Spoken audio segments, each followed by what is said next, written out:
Hello everyone, welcome to online portal of the engineers. Dear student, आज हम लोग अपनी प्रोडक्शन टेक्नोलॉजी की लेक्चर सीरीज 62 को डिस्कस करेंगे।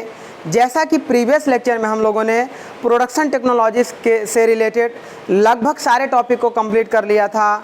जैसा कि हम लोगों ने मेटल कटिंग कंप्लीट कर लिया था, lathe, shaping, planing, slotting operation हम लोगों ने कंप्लीट किया, ड्रिलिंग, बोरिंग ऑपरेशन हम लोगों ने कंप्लीट किया, वेल्डिंग पढ़ा, हम लोगों ने कास्टिंग ऑपरेशन को कंप्लीट किया। उसके बाद हम लोगों ने फोर्जिंग, रोलिंग ऑपरेशन को कंप्लीट किया।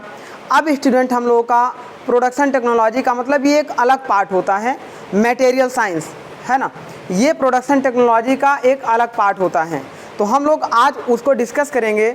इसमें हम लोग क्या करेंगे स्टूडेंट, मटेरियल साइंस के बारे में पूरी चीज़ें कंप्लीट स्टडी करेंगे। बिकॉज ऑफ, देखिए, कोई भी मैकेनिकल इंजीनियर हो तो सबसे पहले उसे मटेरियल साइंस आना ज़रूरी होता है, क्योंकि विदाउट मटेरियल इन्फॉर्मेशन आप कोई भी काम नहीं कर सकते हैं। तो स्टूडेंट, आपको मटेरियल साइंस के इन्फॉर्मेशन होना बहुत ज़रूरी होता है जब आप मैकेनिकल इंजीनियर हो। इवन देन मैकेनिकल आप छोड़िए, आप कोई भी इंजीनियर हो तो आपको, जैसे आप सपोज करिए कि आप सिविल इंजीनियर हो, तो आपको अगर स्लैब की डिज़ाइन करनी है तो आपको उस मटेरियल के बारे में थोड़ी बहुत स्टडी होनी चाहिए कि जिस कंक्रीट का आप स्लैब बनाएंगे उसमें उस कंक्रीट को आप कितने थिकनेस का रखेंगे, उसमें जो आप सरिया लगाएंगे, सरिया का मतलब रेनफोर्समेंट होता है, तो वो रेनफोर्समेंट की डायमीटर कितना होगा, कितने कितने के गैप में लगेगा, तो वो सारी चीज़ें डिपेंड होती हैं उस सरिया यानी कि रेनफोर्समेंट के मटेरियल के ऊपर। तो इसीलिए स्टूडेंट, हमें मटेरियल साइंस बहुत ज़रूरी होता है। ये हमारा मैकेनिकल इंजीनियरिंग का एक बेस सब्जेक्ट होता है। जैसा कि हमारे मैकेनिकल इंजीनियरिंग में कुछ बेसिक सब्जेक्ट होते हैं, जैसे हम लोग पढ़ते हैं थर्मोडायनेमिक्स और थर्मल इंजीनियरिंग, तो एक हमारा अलग बेस पार्ट होता है मैकेनिकल इंजीनियरिंग का। दूसरा हम लोग पढ़ते हैं मटेरियल साइंस, तो ये हमारा एक बेस सब्जेक्ट होता है। हमें मटेरियल साइंस की स्टडी अच्छे से आनी चाहिए। तो आइए स्टूडेंट, आज हम लोग स्टार्ट करेंगे अपना टॉपिक मटेरियल साइंस। चलिए स्टार्ट करते हैं। तो सबसे पहले देखें, इसको बताने से पहले हम लोग देखिए इसमें पढ़ेंगे किसके बारे में, मटेरियल के बारे में। We have study the structure and size of material. हम इसमें मटेरियल के बारे में स्टडी करेंगे। तो पहले हम ये जानेंगे कि मटेरियल कितने टाइप के होते हैं। अगर बात करें अकॉर्डिंग टू शेप बात करें तो हम अगर बात करते हैं टाइप्स ऑफ मटेरियल, तो इसमें स्टूडेंट देखिए, अच्छा, बड़ा इंटरेस्टिंग सब्जेक्ट है। इसमें हम लोग कई सारे टॉपिक को कवर करेंगे। तो आप देखिएगा, इसमें जब हम लोग मटेरियल के शेप के बारे में पढ़ेंगे, उनके स्ट्रक्चर के बारे में पढ़ेंगे, उनके स्ट्रक्चर एनालिसिस के बारे में पढ़ेंगे, उनके सारे डिफेक्ट के बारे में पढ़ेंगे, तो वो सारी चीज़ें बहुत ही इंटरेस्टिंग होती हैं, है ना। उनके कॉम्बिनेशन कॉन्स्टिट्यूएंट के बारे में पढ़ेंगे, तो ये हमारा होगा। चलिए पहले हम लोग टाइप्स ऑफ मटेरियल के बारे में डिस्कशन कर लेते हैं। तो अगर बात करें फर्स्ट अकॉर्डिंग टू शेप, देखने में वो जो हमारा मटेरियल कैसा दिखाई देता है उसके अकॉर्डिंग देखें तो हम किसी भी मटेरियल को बेसिकली अब तक जो डिवाइड कर पाए हैं, जैसे देखिए हमने सॉलिड में डिवाइड कर पाए हैं मटेरियल को, लिक्विड में डिवाइड कर पाए हैं मटेरियल को, मतलब जिसे हम बोलते हैं सब्सटेंस मतलब मैटर की हम बात कर रहे हैं। यहाँ पे टाइप्स ऑफ मटेरियल की जगह हम मैटर कह सकते हैं, जो भी हमारे पास मैटर अवेलेबल हैं। सी हम बात कर सकते हैं गैस, देन डी हम बात कर सकते हैं, अब देखिए डी हम बात कर सकते हैं प्लाज्मा, नेक्स्ट ई हम बात कर सकते हैं बोस-आइंस्टाइन मटेरियल,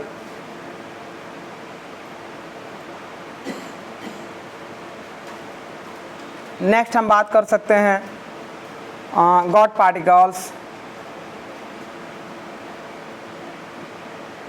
तो इतने टाइप के मटेरियल अभी हमारे रिसर्च में अवेलेबल हो चुके हैं, जो हमारे स्पेस में चल रहे हैं। स्पेस मतलब हमारी दुनिया में, संसार में चल रहे हैं।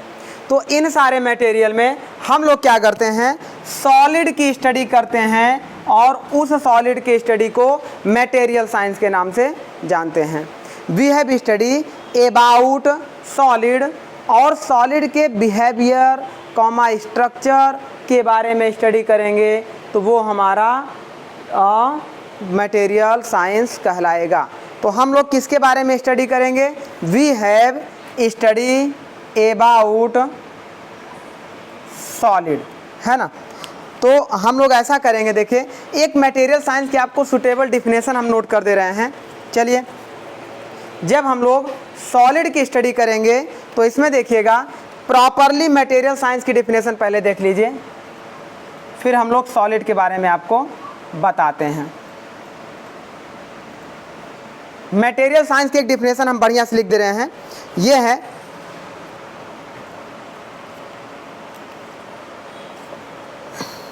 देखें, material science is the study of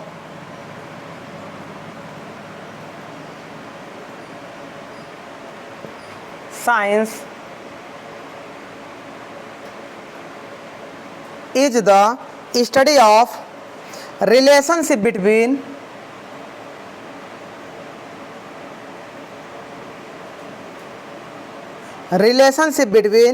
structure and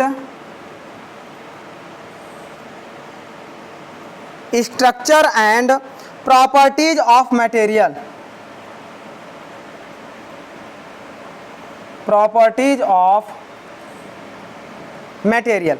जब हम किसी मटेरियल के प्रॉपर्टीज और उसके स्ट्रक्चर के बारे में स्टडी करेंगे तो वो हमारा मटेरियल साइंस के अंतर्गत आएगा। तो ये हमारी एक सुटेबल डिफिनेशन होती है मटेरियल साइंस की। अब हम क्या करेंगे, अब मटेरियल साइंस देखिए एक अच्छा सब्जेक्ट है, इम्पॉर्टेंट है, बेस सब्जेक्ट है। तो आप सोचेंगे कि जो हमने पढ़ाया, जो सर ने पढ़ाया उतना हम पढ़ लें, साथ में अगर हमें कुछ अलग बुक्स का भी नॉलेज मिल जाए तो उसको भी हम लोग प्रेफर कर लें। तो एक चीज़ समझिए स्टूडेंट, जो हम लोग देते हैं मटेरियल, हम लोगों की पूरी कोशिश होती है कि जितने एग्ज़ाम के पॉइंट ऑफ व्यू से सारी चीज़ें इंपॉर्टेंट हो उन चीज़ों को हम लोग आपको यहाँ पे प्रोवाइड करा दें। लेकिन उसके बाद भी अगर आपको बुक से डीप स्टडी करनी हो तो आप बुक भी प्रेफर कर सकते हैं। वहाँ हम आपको यहाँ पे बुक भी बता देंगे कि कौन कौन सी बुक आप प्रेफर कर सकते हैं। तो चलिए थोड़ा सा हम बुक के बारे में भी आपको यहाँ पे नॉलेज दे रहे हैं कि अगर हमें बुक प्रेफर करना हो मटेरियल साइंस की तो यहाँ पर हम लोग कौन कौन सी बुक प्रेफर कर सकते हैं। एक बुक आप लीजिए यूसी जिंदल सर की, UC Jindal best book, one of the best book for material science. Material science की एक सबसे अच्छी बुक होती है। देन अगर आपको और स्टडी करनी है तो एक मैन्युफैक्चरिंग टेक्नोलॉजी एंड ट्राइबोलॉजी करके बुक आती है जो हमारी इंडियन नहीं फॉरेन पब्लिकेशन की है, लेकिन इंडियन कॉपी बिकता है। वो हमारी होती है कल्पक जियान। सेकेंड बुक जो हमारी होती है कल्पक जियान, है ना, ये हमारी फॉरेन पब्लिकेशन है कल्पक जियान। ये बेस्ट बुक है मटेरियल साइंस के लिए नहीं है, ये पूरी की पूरी मैन्युफैक्चरिंग प्रोसेस उसमें हमारा मिल जाएगा आपको। सारा जितना मैंने आपको पढ़ाया है, metal cutting, welding, casting, forging, rolling, extrusion, composite material, ceramic, सारी चीज़ों के बारे में सब one of the best study कराता है। लेकिन इसकी लैंग्वेज थोड़ी सी डिफ़िकल्ट है because of this is the foreign publication book. तो कोशिश करिए, अगर आपको एक चीज़, हाँ दोनों आप बात समझिए, पहले तो आप दोनों बुक मत लीजिए। अगर आप बुक परचेज करना चाह रहे हैं और आप केवल कंपटीशन की स्टडी करना चाह रहे हैं तो आप कभी भी बुक मत परचेज करिए। बिकॉज ये लोग क्या होते हैं कि ये सब स्टडी करते हैं और अपने रिसर्च लेवल की बातों को उस बुक में डालते हैं। तो ये क्या होता है कि एक जो टीचर होते हैं जिन्हें बहुत अच्छी काफ़ी चीज़ों को कंपेरिजन करके पढ़ना होता है, वो हमारे बुक्स को फॉलो करते हैं। तो इसीलिए आप बहुत बुक्स मत लीजिए। नेक्स्ट, अगर आपको छोटी बुक लेना हो तो एक बुक आपको और बता दे रहे हैं, थर्ड छोटी बुक से अगर आपको स्टडी करनी है तो घोष एंड मलिक साहब की बुक है। घोष एंड मलिक साहब की बुक है, ये आईआईटी कानपुर में लेक्चरर हैं, तो वहाँ की आप बुक ले सकते हैं। ये भी, इसमें भी पूरी कंप्लीट प्रोडक्शन टेक्नोलॉजी मिलेगी आपको, थोड़ा थोड़ा ओवरव्यू हर चीज़ से मिलेगा। एक बेस्ट बुक है, लैंग्वेज भी ईजी है और बुक भी बहुत पतली है ना, तो ये आप ले सकते हैं। अगर आप कंपटीशन के पॉइंट ऑफ व्यू से लेना चाहें कि आपको प्योर कंपटीशन के पॉइंट ऑफ व्यू से हमें बुक चाहिए, तो एक बुक हम आपको बता दें, प्योर कंपटीशन के बुक अगर आपको लेना चाहें तो आप वहाँ पर ले सकते हैं स्वदेश सर की बुक ले सकते हैं, स्वदेश कुमार सिंह, डॉक्टर स्वदेश कुमार सिंह सर की बुक आप ले सकते हैं, है ना। तो इस तरीके से ये आपकी कॉम्पिटिटिव पॉइंट ऑफ व्यू से बेस्ट बुक रहेगी। तो इस तरीके से ये सारी बुकें हैं। आप स्वदेश सर की भी जो आप बुक लेंगे इसमें भी आपको कंप्लीट मैन्युफैक्चरिंग प्रोसेस मिल जाएगा, वेल्डिंग, कास्टिंग, मेट्रोलॉजी, सारी चीज़ें आपको मिल जाएंगी। तो ये सारी स्टूडेंट हमारी एक स्टैंडर्ड बुक होती हैं जिसे हम लोग चाहें तो ले सकते हैं, लेकिन परचेज मत करिएगा। जब आपको डीप स्टडी करनी हो, एनालिसिस करनी हो फर्दर के लिए तो ले सकते हैं। और अगर आपको प्रैक्टिस करनी है, एग्ज़ाम के पॉइंट ऑफ व्यू की प्रैक्टिस करनी है, तो सबसे बेस्ट बुक प्रैक्टिस के लिए आपको देखिए, अगर हम बात करें डिप्लोमा या जेई की एग्ज़ाम के लिए बात करें, डिप्लोमा ऑब्लिक जेई, जेई इसलिए लिखा क्योंकि डिप्लोमा के लोग ही ज़्यादातर जेई को प्रेफर करते हैं, हालांकि बीटेक भी अलाउ है एसएससी जेई में, तो वो अलग बात है। तो उसके लिए देखिए, अगर लैंग्वेज की बात करें, इंग्लिश की बात करें तो इंग्लिश में सबसे बेस्ट बुक आपके लिए रहेगी आर.के. जैन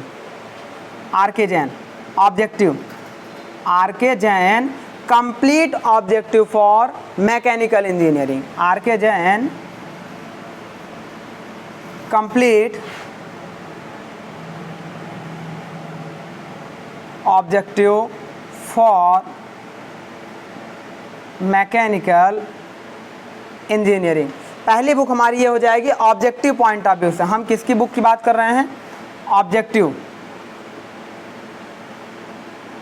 दूसरी अगर हम बात करें, सेकेंड बुक की बात करें, तो आपके पास बहुत ही फेमस बुक है, खुरमी की बुक है, आर.एस. खुरमी। ये भी बुक अच्छी है, आर.एस. खुरमी। दोनों में से आप कोई भी बुक परचेज कर सकते हैं।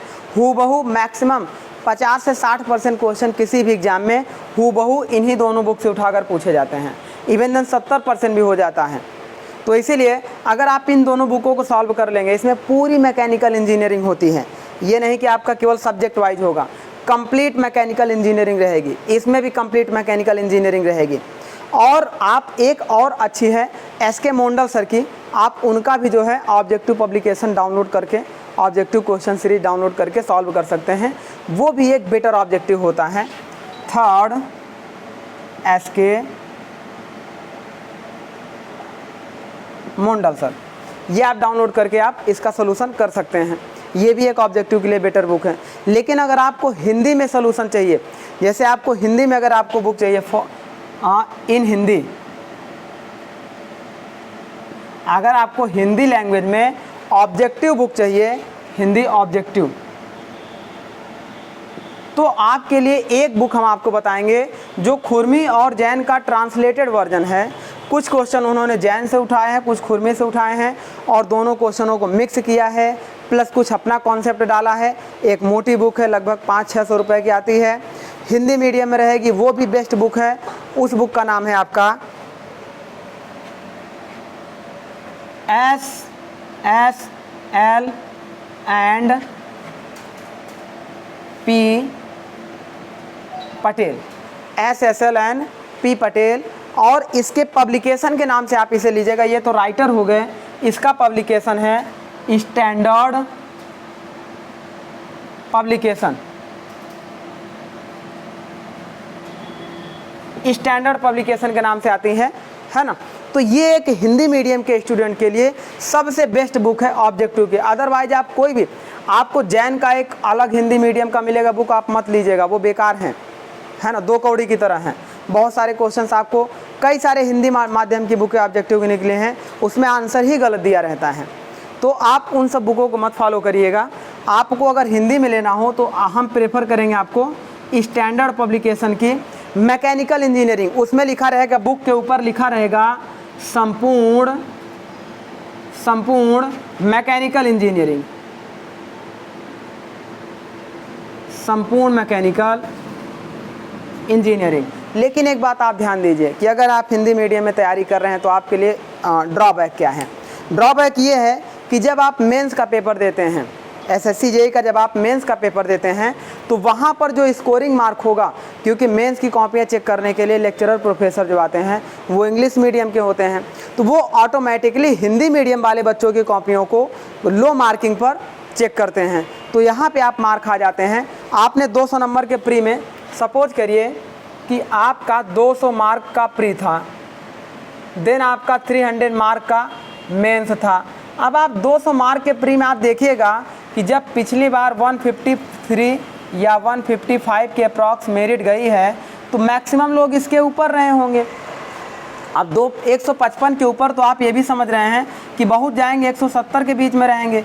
मतलब इनके 155 और 170 के बीच का टॉलरेंस, हम कह सकते हैं कि जो मिनिमम मेरिट जाएगी और जो अपर मेरिट जाएगी, दोनों के बीच का टॉलरेंस प्री में बहुत कम होता है, बहुत ज़्यादा नहीं होता है। लगभग 15-20 नंबर का टॉलरेंस होता है, कभी कभी 30 नंबर का हो गया, अलग की बात है।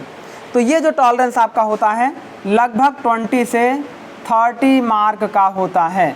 मतलब अब आप मेंस पे आ जाइए। अच्छा, मेंस का आपका 300 नंबर का क्वेश्चन होता है और प्रत्येक क्वेश्चन, एवरी क्वेश्चन आपका 15 मार्क का होता है। एवरी क्वेश्चन 15 मार्क का होता है। तो देन आप क्या करेंगे कि अगर कोई 2 क्वेश्चन आप इनसे ज़्यादा कर ले गए तो आपका 15-20 से 25 नंबर आप ऑलरेडी लीड कर जाएंगे। किससे लीड कर जाएंगे? जो प्री में आपसे ज़्यादा नंबर पाया हुआ है, क्योंकि ये क्या करता है SSC JEE, pre plus mains दोनों को ऐड करके तब आपका फाइनल रिजल्ट बनाता है। तो ये हो गया, ये तो खैर हो गया लीडिंग की बात हो गई कि आप लीड कैसे कर सकते हैं। लेकिन मार कहाँ खाते हैं आप देखिए, यहाँ पे 20 से 30 नंबर का डिफरेंस आता है। तो यहाँ चलो लैंग्वेज प्रॉब्लम नहीं होती है, बिल्कुल नहीं होती है।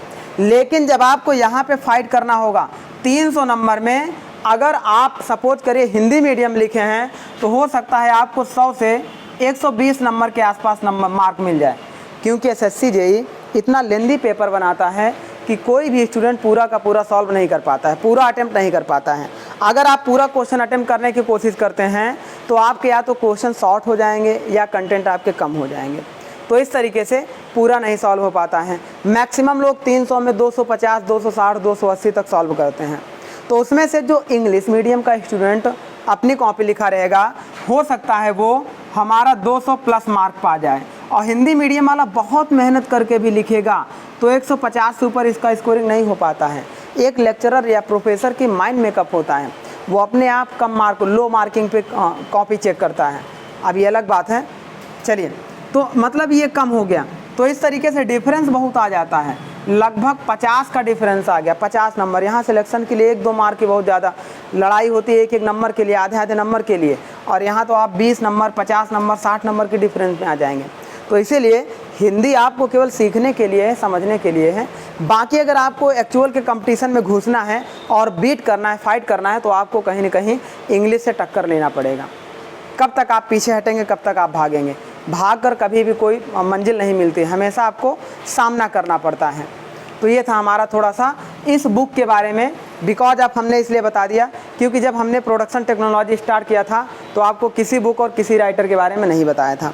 तो इस तरीके से स्टूडेंट ये हमारा एक, अगर आपको और बुक आपको बता दे, 2 वॉल्यूम में आती है, अभी मुझे याद आ गया, एक बुक और है जो 2 वॉल्यूम में आती है, PN राव सर की। एक अच्छी स्टैंडर्ड बुक है PN राव, वो मैन्युफैक्चरिंग प्रोसेस के नाम से वो भी आती है। यहीं पे लिख दे रहे हैं, ऑब्जेक्टिव में मत लिख रहे हैं, इसमें 5वीं बुक PN राव सर की बुक आती है। आप इनको भी फॉलो कर सकते हैं। ये 2 वॉल्यूम में आती हैं, वॉल्यूम 1 एंड 2। तो इस तरीके से ये हमारा होता है मैन्युफैक्चरिंग टेक्नोलॉजी का। बाकी लोकल बुकें तो बहुत आती हैं। RS खुरमी की भी बुक आती है आपकी, प्रोडक्शन टेक्नोलॉजी के नाम से आती है, मैन्युफैक्चरिंग प्रोसेस के नाम से आती है। PL रघुवंशी सर की आती है ना, कई सारी बुकें हैं। तो चलिए अब स्टार्ट करते हैं अपने हम टॉपिक को। आइए अब हम स्टार्ट करते हैं अपने सॉलिड टॉपिक की, और इसे हम लोग रिमूव करते हैं। इसे आप नोट कर लीजिएगा, बट कोशिश करिए कि आप बुक्स को मत प्रेफर करिए, मटेरियल उतना ही समय लगाइए जितने से आपका काम चल सके।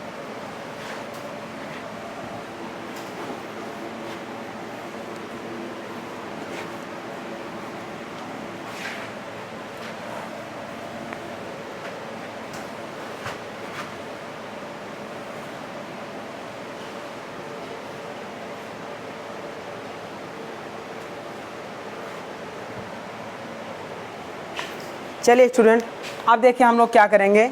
मटेरियल साइंस अपना डिस्कस कर रहे थे, तो मटेरियल साइंस में हमने आपको डेफिनेशन बताया कि मटेरियल साइंस क्या होता है। Material science is the study of relation between structure and properties of material. Structure का मतलब जैसे एक वर्कपीस हमारा इस तरीके का बना है, तो इसका एक्सटर्नल स्ट्रक्चर कैसा है और इसके इंटरनल स्ट्रक्चर कैसे हैं, अंदर के मॉलिक्यूल्स आपके कैसे बने हैं, इस तरीके से ऐसे मॉलिक्यूल्स हैं। तो अब ये हम क्या करेंगे, जब इसकी स्टडी करेंगे तो ये हमारा कहलाएगा स्ट्रक्चर ऑफ दिस क्यूब। उसके इंटरनल स्ट्रक्चर की बात करेंगे। दूसरी बात, यदि उसके हम प्रॉपर्टीज़ की बात करेंगे कि इस पर अगर हम मान लो हैमरिंग एक्शन करें तो ये हमारा क्या टूट जाएगा, या हमें चोट ज़्यादा पहुंचाएगा, या इसी को ज़्यादा चोट लगेगी। तो ये सारी प्रॉपर्टीज़ भी स्टडी हम लोग करेंगे, जिसे हम लोग मैकेनिकल प्रॉपर्टीज़ के नाम से जानते हैं। तो आज का टॉपिक हमारा स्टूडेंट मटेरियल साइंस का केवल इंट्रोडक्शन चलेगा, ब्रीफ इंट्रोडक्शन चलेगा। थोड़ा सा आपको कार्बन, स्टील, ये सब के बारे में बता देंगे। देन हम लोग नेक्स्ट लेक्चर से पूरा प्योर मटेरियल साइंस स्टार्ट करेंगे।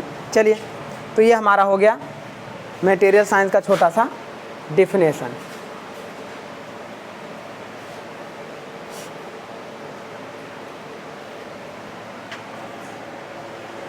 अच्छा, यहाँ पर देखिए, हम लोग जब बात करेंगे material science is the study of relationship between structure and properties. तो जब प्रॉपर्टीज़ की अगर बात करेंगे तो मैकेनिकल प्रॉपर्टीज़ आपको बिल्कुल बेहतर तरीके से आनी चाहिए। फर्स्ट ईयर का पार्ट है। टफनेस हमारी क्या होती है, डक्टिलिटी क्या होती है, हीट रेजिस्टेंट क्या होता है, टेंसिटी क्या होती है, मैलेबिलिटी क्या होती है, इम्पैक्ट रेजिस्टेंस क्या होता है, क्रीप एंड फटीग क्या होता है। तो ये सारी चीज़ें आपको थोड़ी थोड़ी आनी चाहिए। नहीं आ रहे हैं तो हम थोड़ा सा ब्रीफ इंट्रोडक्शन दे रहे हैं, है ना। तो ये मैकेनिकल प्रॉपर्टीज़ तो बिल्कुल भी आना चाहिए, क्योंकि कभी कभी आपसे क्वेश्चन पूछ लिया जाता है। चलिए, अभी ब्रीफ इंट्रोडक्शन उसका हम लोग कर लेंगे, या इस लेक्चर में या नेक्स्ट लेक्चर में। तो पहले यहाँ पे हम लोग देखते हैं कि हमने क्या किया कि अकॉर्डिंग टू शेप अगर हम मटेरियल की बात करेंगे तो हमारे कितने हो गए, solid, liquid, gas, plasma, Bose-Einstein and God particles. अब हम ये सॉलिड हटा दे रहे हैं। अब हम बात करेंगे कि जिस मटेरियल की स्टडी करेंगे, हम किसकी स्टडी करेंगे, सॉलिड की स्टडी करेंगे। और सॉलिड हमारा क्या है, एक मटेरियल है। सॉलिड हमारा एक मटेरियल है। तो हम जब सॉलिड की स्टडी करेंगे तो हम एक मटेरियल की स्टडी करेंगे। अब हम देखेंगे कि सॉलिड कितने तरीके से होगा और ये मटेरियल हमारा कितने तरीके से होगा। तो जब सॉलिड की बात करेंगे तो सॉलिड हमारा देखिए बेसिकली क्या होता है, दो तरीके से होता है। एक एमॉर्फस सॉलिड होता है और एक क्रिस्टलाइन सॉलिड होता है। और जब मटेरियल की बात करेंगे तो चलिए हम मटेरियल के बारे में पहले आपको बता दे रहे हैं। मटेरियल आपका बेसिकली दो तरीके से क्लासिफाइड होता है। पहला होता है जनरल मटेरियल,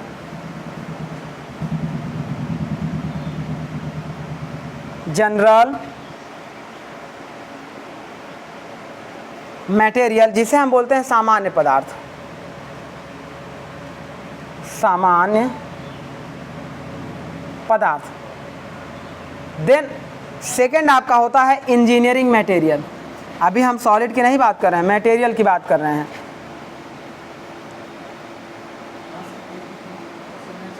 इंजीनियरिंग मटेरियल जिसे हम लोग बोलते हैं इंजीनियरिंग पदार्थ।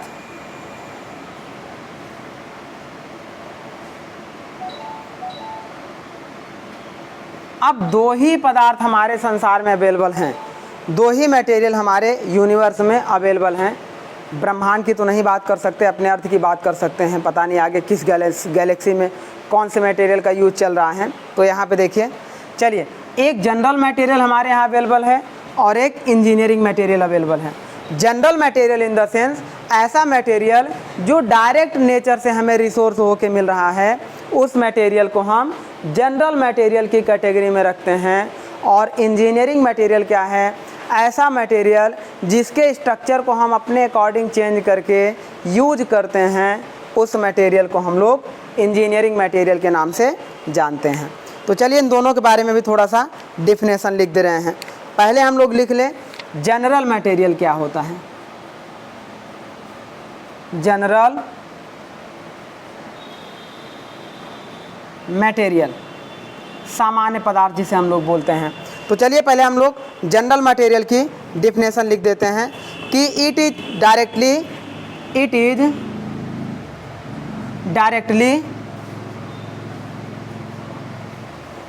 Available in nature. यह नेचर में सीधे उपलब्ध होता है और डायरेक्ट यूज कर लिया जाता है। ऐसे मटेरियल को हम लोग जनरल मटेरियल के नाम से जानते हैं। सेकेंड बात करते हैं हम लोग इंजीनियरिंग मटेरियल की। नेक्स्ट आइए डिस्कस करते हैं engineering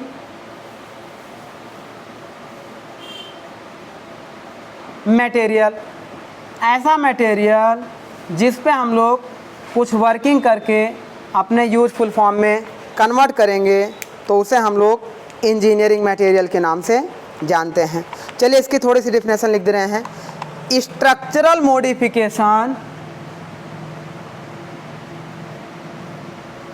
structural modification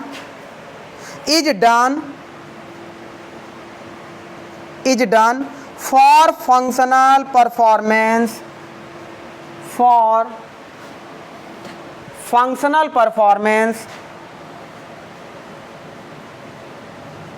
functional performance is called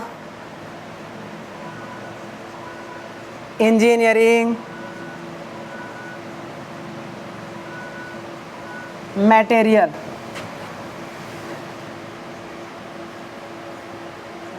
देखिए समझिए, ऐसी बात हो रही है कि जब कोई मटेरियल हमारा स्पेस मतलब सीधे हमारा नेचर में अवेलेबल हो और उसकी हम क्या करेंगे, स्ट्रक्चरल मॉडिफिकेशन करेंगे, कुछ मेथड अप्लाई करके, चाहे रोलिंग, फोर्जिंग, एक्सट्रूजन, कुछ भी हम मेथड अप्लाई करके उसमें स्ट्रक्चरल मॉडिफिकेशन करेंगे, देन उस मटेरियल का अपने यूजफुल फॉर्म में उपयोग करेंगे, तो ऐसा मटेरियल हमारा इंजीनियरिंग मटेरियल कहलाएगा। तो इस तरीके से ध्यान रखिएगा स्टूडेंट, मटेरियल दो तरीके का होता है। पहला general material first and second आपका इंजीनियरिंग मटेरियल होता है। जनरल मटेरियल जो डायरेक्ट आपका यूज होगा, इंजीनियरिंग मटेरियल जो स्ट्रक्चरल मॉडिफिकेशन करके यूज किया जाएगा। चलिए अब हम देखते हैं थोड़ा सा अपने सॉलिड के बारे में कि सॉलिड हमारा जो, देखिए material science is only focused about solid. Material science is only focused and study on the solid, not liquid, gas, plasma, Bose, Einstein and God particles. ये सब क्या हैं, ये सब तीन बेसिकली तो हमारे तीन होते हैं। चौथा प्लाज्मा होता है, जब किसी गैस को उसे लगभग 11,000 डिग्री सेंटीग्रेड से 28,000 डिग्री सेंटीग्रेड तक गर्म कर देते हैं तो प्योर प्लाज्मा, वो गैस अपने आयनों में टूटकर प्योर प्लाज्मा स्टेट में आ जाती हैं, जिसका उपयोग हम वेल्डिंग के लिए करते हैं, मटेरियल कटिंग के लिए करते हैं। प्लाज्मा का उपयोग हम लोग प्लाज्मा आर्क मशीनिंग के लिए भी करते हैं। तो ये हमारे होते हैं सारे मटेरियल, इस पर विशेष फोकस नहीं किया जाता है। अब बात करते हैं हम लोग थोड़ा सा अपने सॉलिड के बारे में। तो देखिए जब सॉलिड की बात करेंगे तो हमारी मटेरियल साइंस पूरी की पूरी सॉलिड मटेरियल पर ही डिपेंड होती है। Material science is focused on material science is focused on only solid material, only solid material, ये हमारा हो गया।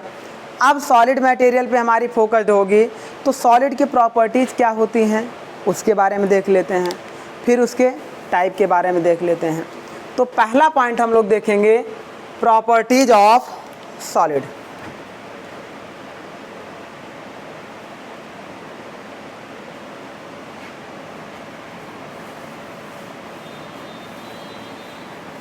Properties of solid. देखिए सॉलिड वो होते हैं जिनके मॉलिक्यूल्स क्लोजली पैक्ड होते हैं। क्लोजली पैक्ड का इन द सेंस, जैसे सपोज करिए कि एक मॉलिक्यूल इसमें इस तरीके से पैक्ड किए गए हैं और दूसरा सेम स्ट्रक्चर आपका ऐसा ही था, इसमें मॉलिक्यूल इस तरीके से ऐसे पैक किए गए हैं कि दो या दो से अधिक मॉलिक्यूल के बीच में कोई भी गैप आपको नहीं दिखाई देगा। इस तरीके के मटेरियल जो क्लोजली पैक्ड किए गए हों उन्हें हम लोग सॉलिड बोलते हैं। अच्छा, सब्सटेंस क्या होता है? सब्सटेंस वही होता है द्रव्य पदार्थ मैटर जिसे हम छू सकते हैं, देख सकते हैं, फील कर सकते हैं, तो वो हमारा सब्सटेंस होता है। उसी सब्सटेंस के बारे में मैंने आपको बताया था। देन अब बात कर रहे हैं हम सॉलिड के बारे में। तो पहली प्रॉपर्टी जो हमारी सॉलिड की होती है वो हमारी क्या होती है? मॉलिक्यूल्स आर क्लोजली पैक्ड, बहुत पास पास पैक्ड होते हैं। तो मॉलिक्यूल्स आर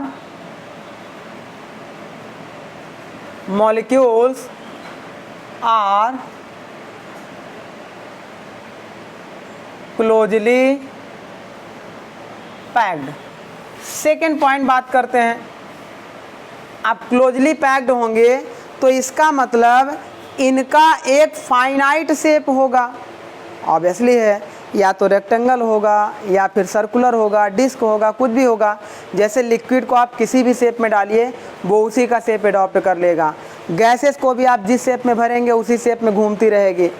तो इस तरीके से सॉलिड का क्या होता है? एक finite shape, finite shape. Third point बात करते हैं, जो इसकी स्ट्रेंथ होती है सॉलिड की, वो क्या होती है? बहुत ज़्यादा होती है दैन अदर मटेरियल के। मोर स्ट्रेंथ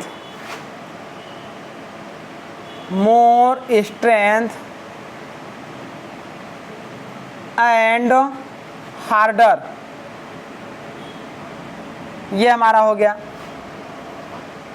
नेक्स्ट पॉइंट बात करते हैं, जब ये सॉलिड होगा तो ऑब्वियसली है कि इसके जो मॉलिक्यूल्स हैं इसे तोड़ना टफ होगा, है ना, बीच से काटना टफ होगा।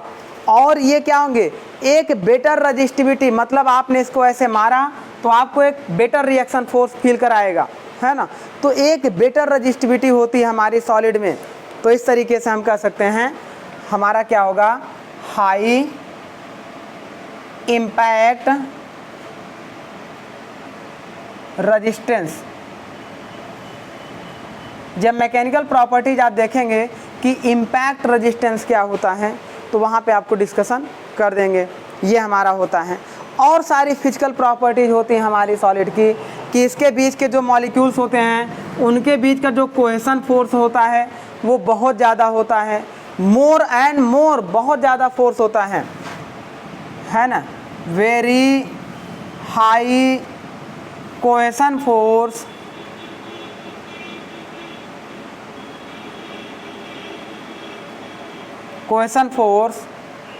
बिटवीन मॉलिक्यूल्स, ये हमारा होता है। नेक्स्ट हम बात करेंगे, देखिए और सारी प्रॉपर्टीज होती हैं। इलेक्ट्रिक रेजिस्टेंस, मतलब इलेक्ट्रिक जो करंट हमारा फ्लो होता है, एक बेटर हमारा करंट फ्लो कंडक्टर होता है। सॉलिड हमारा जो होता है बेटर करंट फ्लो कंडक्टर होता है। तो इस तरीके से वो भी हम लिख सकते हैं। सॉलिड का हमारा होगा it is better electric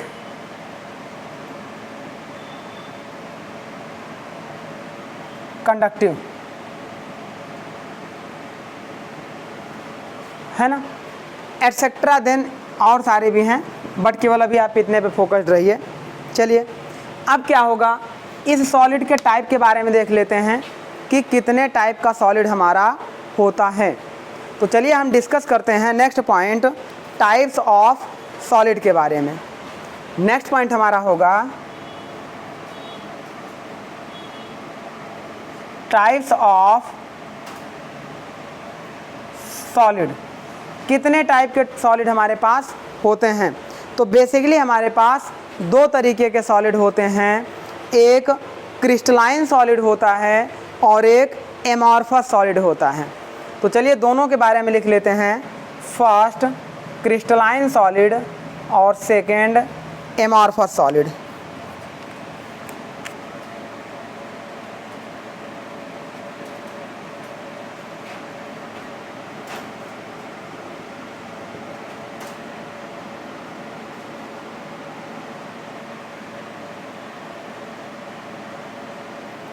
amorphous solid, ये दोनों क्या होते हैं आप ये समझिए। सपोज करिए कि जैसे मान लीजिए कि हम कोई ग्लास बना दें, एक हमने सॉलिड ग्लास बना दिया, देन हमने एक दूसरे मटेरियल का भी सॉलिड ग्लास बना दिया।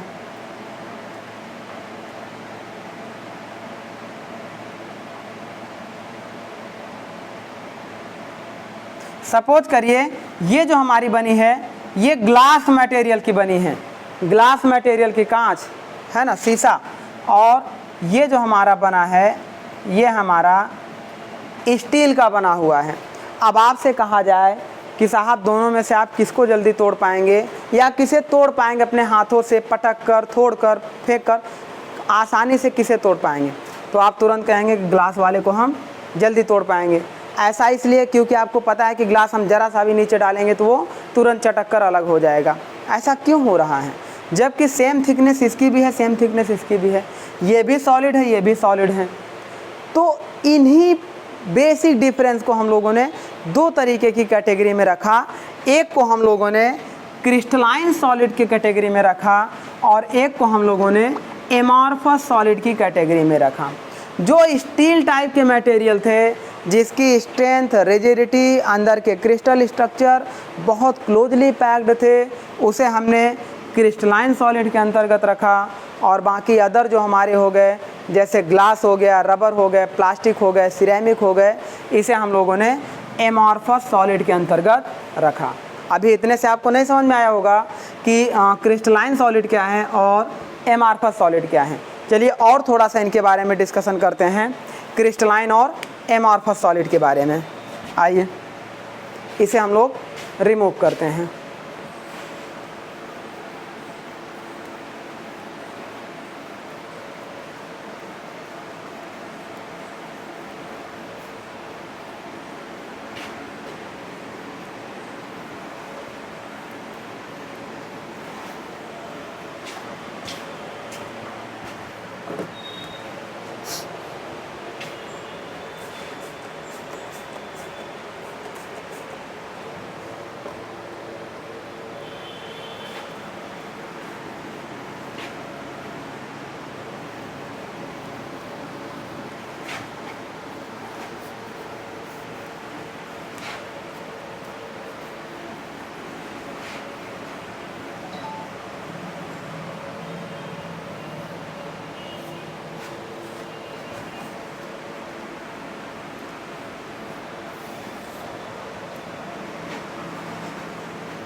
चलिए हम लोग बात करेंगे क्रिस्टलाइन सॉलिड और एमॉर्फस सॉलिड के बारे में।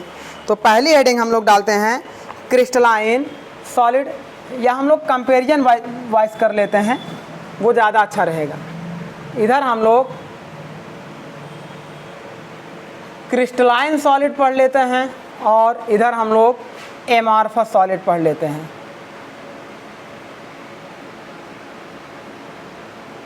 Crystalline solid and amorphous solid, दोनों में होता क्या है, एक में जो मॉलिक्यूल्स होते हैं, जब क्रिस्टलाइन सॉलिड होगा तो जो मॉलिक्यूल्स होंगे वो हमारे ऑर्डर में अरेंज होंगे, मॉलिक्यूल्स हमारे ऑर्डर में अरेंज होंगे, और एमॉर्फस सॉलिड में मॉलिक्यूल्स हमारे इन ऑर्डर में अरेंज होंगे, मतलब उनका अरेंजमेंट ऑर्डर में नहीं होगा। कैसे नहीं होगा पहले देखिए। सपोज करिए कि ये हमारा कोई मॉलिक्यूल्स हो गया, मान लीजिए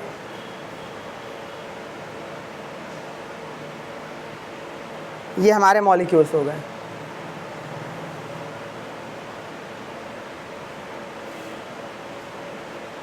इस तरीके से। अब इसमें क्या है, सपोज करिए कि एक ब्लैक मॉलिक्यूल था, उसके बाद ब्लू आया, फिर ब्लैक आया, फिर ब्लू आया, फिर ब्लैक आया, फिर ब्लू आया। सिमिलर यहाँ पर भी इस तरीके से ये हमारा हो रहा है, यहाँ पर भी ये हमारे ऐसे हो रहे हैं। देखिए जब हम लोग हॉरिजॉन्टल डायरेक्शन में चल रहे हैं, ऐसे हॉरिजॉन्टल डायरेक्शन में चल रहे हैं, तो हमारे अरेंजमेंट क्या है, मॉलिक्यूल्स का अरेंजमेंट प्रॉपरली अरेंज है। मान लीजिए कि ब्लैक कलर की कुछ अलग प्रॉपर्टीज़ थी, ब्लू कलर की कुछ अलग प्रॉपर्टीज़ थी, लेकिन दोनों प्रॉपर्टीज़ को हम लोगों ने क्या किया, प्रॉपरली अरेंजमेंट कर दिया। अभी क्या होता कि एक ब्लैक के बाद एक ब्लू आया, फिर दो ब्लैक के बाद एक ब्लू आ जाता, फिर दो ब्लू के बाद एक ब्लैक आ जाता, फिर तीन ब्लैक के बाद एक ब्लू आ जाता, तो वो हमारा डिसअरेंजमेंट हो जाता। तो इस तरीके से जब मॉलिक्यूल्स प्रॉपरली अरेंज होंगे तो ऐसे मॉलिक्यूल्स को, ऐसे स्ट्रक्चर को क्रिस्टलाइन सॉलिड कहते हैं। दूसरी बात करेंगे, जैसे सपोज करिए कि मॉलिक्यूल्स ये इस तरीके से अरेंज थे,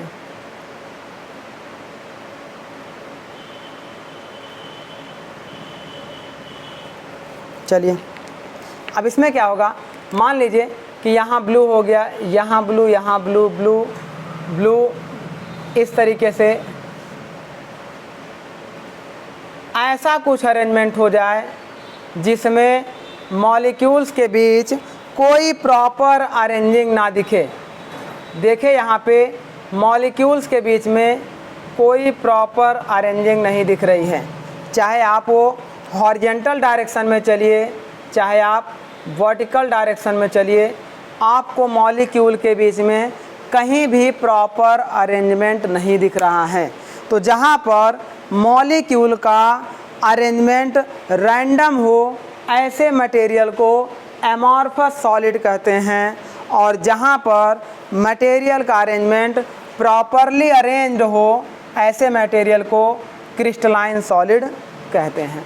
और इसके बारे में थोड़ा सा डिस्क्राइब करते हैं, पॉइंट वाइज इसके बारे में नोट करते हैं, पॉइंट वाइज नोट करते हैं। चलिए यदि हम बात करेंगे क्रिस्टलाइन सॉलिड की, तो इसमें हम लिखेंगे regular arrangement of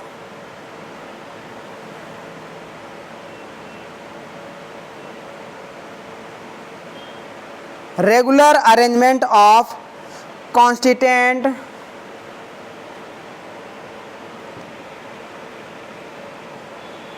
particles for long range,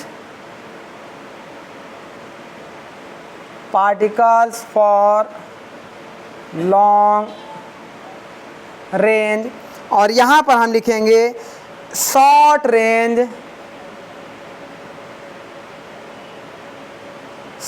range irregular arrangement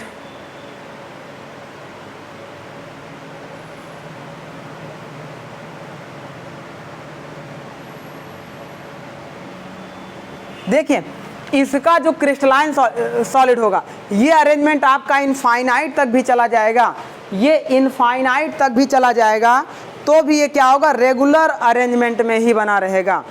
लेकिन अमॉर्फस में क्या होगा, शॉर्ट रेंज में भी इर्रेगुलर अरेंजमेंट दिखना शुरू हो जाएगा। यही रीज़न था, जब कांच की ग्लास को आप छोड़ेंगे तो वो कांच की ग्लास क्या होगी, आसानी से चटक जाएगी। क्यों? क्योंकि ऑब्वियसली है, यहाँ पे अलग मटेरियल था, यहाँ पे अलग था, बीच में दोनों अलग प्रॉपर्टीज़ के मटेरियल थे, तो उनके बीच एक प्रॉपर बॉन्डिंग नहीं बन पा रही है, तो इसीलिए वो क्या होते हैं, आसानी से टूट जाते हैं। और आपको दिखाते हैं, रबर को भी आप आसानी से काट सकते हैं, प्लास्टिक को भी आसानी से काट सकते हैं, तो ये सारे डिफरेंस होते हैं। चलिए और पॉइंट इसके बारे में नोट करते हैं।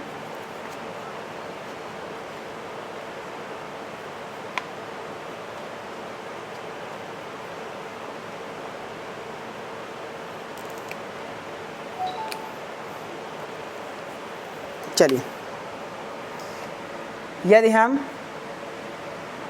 इसके टाइप की बात करेंगे, क्रिस्टलाइन टाइप की बात करेंगे, तो जो क्रिस्टलाइन मटेरियल होते हैं वो हमारे बेसिकली 3 तरीके के होते हैं। जब क्रिस्टलाइन मटेरियल के टाइप की बात करेंगे तो बेसिकली हमारे 3 तरीके के होते हैं। इन तीनों के बारे में देखिए पहला हमारा होता है एटम होते हैं,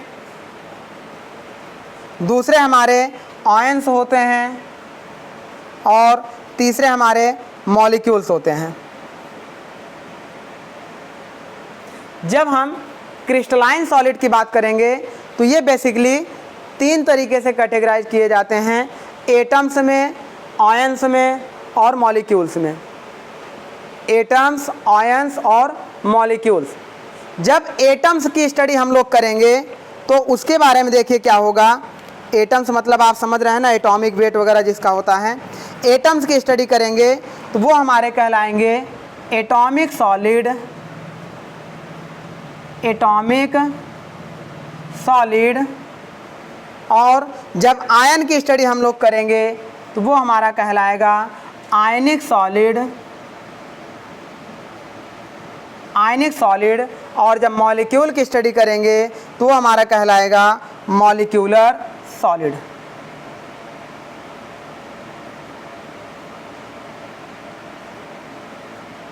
तो इस तरीके से जब एटम्स की स्टडी करेंगे तो एटॉमिक सॉलिड, आयन की करेंगे तो आयनिक सॉलिड और मॉलिक्यूल की करेंगे तो मॉलिक्यूलर सॉलिड हमारा कहलाएगा। लेकिन इसमें एग्जाम्पल देख लीजिए किसका क्या होगा। अगर एटम की करेंगे तो एटम हमारा जो होगा वो मेटल एंड एलॉय के लिए होगा। एटॉमिक सॉलिड जो भी होंगे, जितने भी हमारे मेटल्स एंड एलॉय होंगे वो सारे एटॉमिक सॉलिड के अंतर्गत आएंगे। जितने भी मेटल हमारे होंगे, चाहे वो फेरस मेटल हो, चाहे वो नॉन फेरस मेटल हो, और जितने भी एलॉइंग एलिमेंट होंगे, chromium, magnesium, cobalt, nickel, copper, zinc, सारे हमारे एटॉमिक सॉलिड के अंतर्गत आएंगे। नेक्स्ट बात करते हैं अपने आयनिक सॉलिड की। तो आयनिक सॉलिड में सिरेमिक मटेरियल जो हमारा होता है वो किसके अंतर्गत आएगा? आयनिक सॉलिड के अंतर्गत आएगा, सिरेमिक। नेक्स्ट बात करते हैं अपने हम मॉलिक्यूलर के लिए। तो जितने भी पॉलीमर होंगे, पॉलीमर पीवीसी यानी पॉलीविनाइल क्लोराइड, जितने भी पॉलीमर होंगे वो हमारे पॉलीमर होंगे, वो हमारे मॉलिक्यूलर सॉलिड के अंतर्गत आएंगे। तो ये था हमारा किसका? क्रिस्टलाइन सॉलिड का टाइप। इसे राइट डाउन करिए। फिर हम लोग देखिए क्रिस्टलाइन सॉलिड में 3 तरीके का होता है, atoms, ions and molecule. Atomic की बात करेंगे तो एटॉमिक सॉलिड, आयन की बात करेंगे तो आयनिक सॉलिड, और मॉलिक्यूल की बात करेंगे तो मॉलिक्यूलर सॉलिड। एटॉमिक सॉलिड जो होगा सारे मेटल्स और एलॉय के लिए होगा। आयनिक सॉलिड जो हमारा होगा वो सिरेमिक मेटल के लिए होगा, और मॉलिक्यूलर सॉलिड जो हमारा होगा वो सभी प्रकार के पॉलीमर के लिए होगा। अब हम लोग इसको भी बात करेंगे, मेटल क्या होते हैं, सिरेमिक क्या होते हैं, पॉलीमर क्या होते हैं, कंपोजिट मटेरियल क्या होते हैं, उसकी भी हम लोग अभी स्टडी करेंगे। पूरी एक एक पॉइंट की स्टडी हम लोग इसमें करेंगे, क्योंकि ये एक अच्छा सब्जेक्ट होता है। तो इसे राइट डाउन करिए। फिर हम लोग थोड़ा सा पॉलीमर के दूसरे टाइप के बारे में बात करेंगे, एमॉर्फस के बारे में।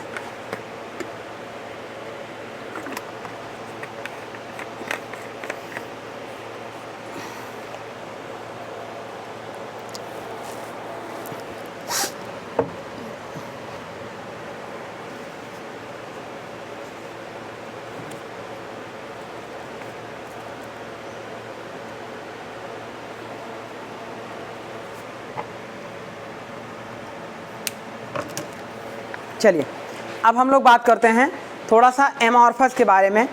एमॉर्फस हमारे क्या होते हैं? अच्छा, इनके अगर मेल्टिंग पॉइंट की बात करें, सपोज करिए मेल्टिंग पॉइंट की बात करें, मान लीजिए हम स्टील की बात करते हैं। स्टील, चलो सपोज करिए हमने स्टील ले लिया। मान लीजिए इसका मेल्टिंग पॉइंट 1539 डिग्री है, तो ये स्टील 1539 डिग्री पर ही मेल्ट होगा, ना उसके पहले ना उसके बाद। लेकिन अगर हम बात करें ग्लास की या प्लास्टिक की बात करें, तो अगर प्लास्टिक का मेल्टिंग टेम्परेचर 250 डिग्री सेंटीग्रेड है तो वो 250 में नहीं मेल्ट होगा, या तो 225 पर मेल्ट होना शुरू हो जाएगा, 250 पर या 260 पर। मतलब प्लास्टिक आपका एक रेंज में मेल्ट होगा। रेंज का मतलब 200 से 250 के बीच में मेल्ट होगा या 300 से 360 के बीच में मेल्ट होगा। लेकिन जो सॉलिड आपका होगा, कौन सा सॉलिड, आपका जो पॉलीमर क्रिस्टलाइन सॉलिड होगा वो आपका एक फिक्स पॉइंट पर मेल्ट होता है।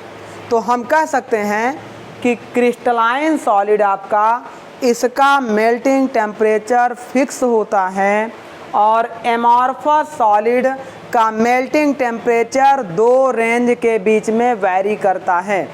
ये नोट पॉइंट कर लिया जाए, है ना। Its melting point are fix. Crystalline solid की बात करेंगे तो fix melting point, its melting point are fix. और अगर हम बात करेंगे एमॉर्फस सॉलिड की तो हमारा इसका जो मेल्टिंग पॉइंट होगा ये वैरी करेगा। इसका मतलब melting point are in melting point are in temperature range,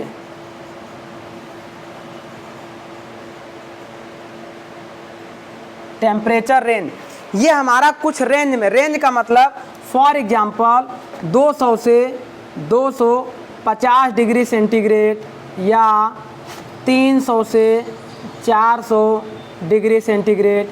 लेकिन इसकी बात करेंगे तो ये हमारा हो जाएगा, मान लीजिए 1539 डिग्री और 1600 degree centigrade ETC।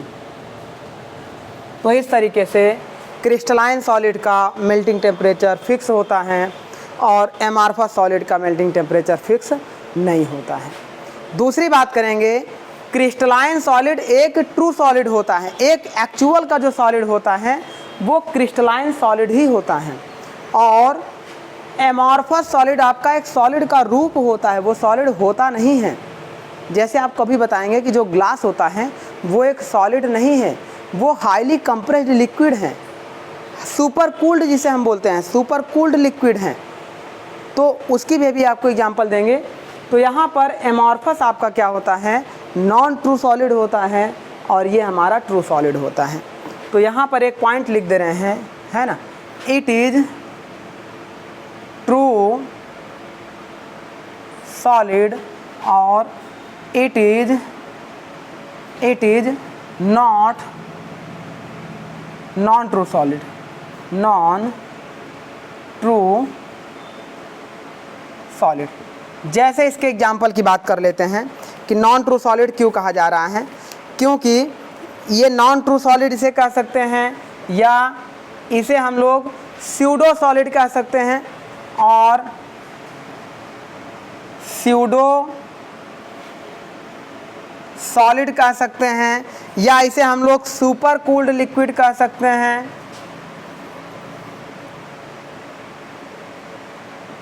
Super cooled liquid कह सकते हैं। इस तरीके से हमारा होता है। इसके एग्जाम्पल की बात करेंगे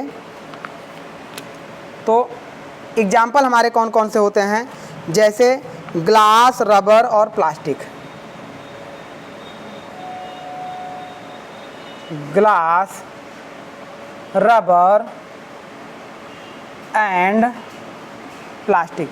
तो ये हमारा था स्टूडेंट आपके सॉलिड के टाइप के बारे में बेसिक डिफरेंस, बेसिक स्टडी कि कितने टाइप का हमारा सॉलिड होता है।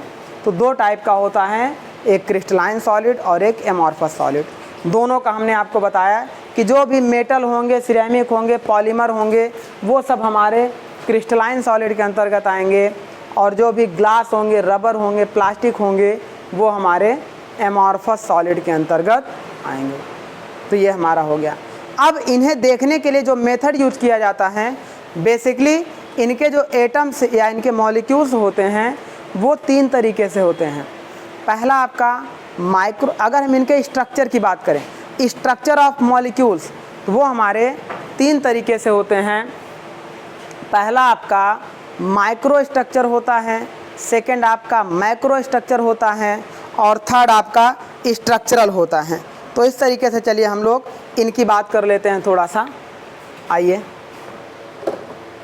स्ट्रक्चर के बारे में देख लेते हैं।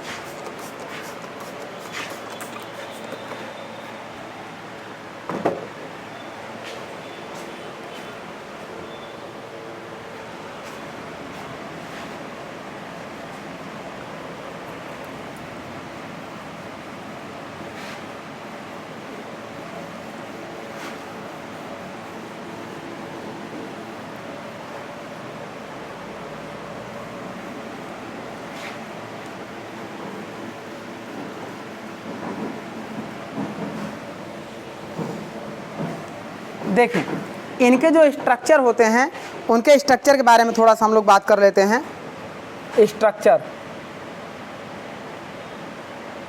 बेसिकली आपका 3 तरीके का स्ट्रक्चर होता है।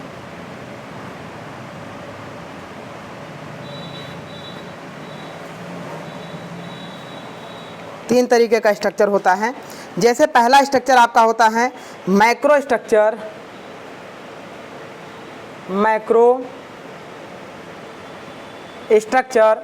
दूसरा आपका होता है माइक्रो स्ट्रक्चर और थर्ड आपका होता है crystal structure. Crystal structure macro का मतलब ये होता है कि जिसे आप अपने आँखों से देख पा रहे हैं उसे हम लोग मैक्रो स्ट्रक्चर बोलते हैं। It is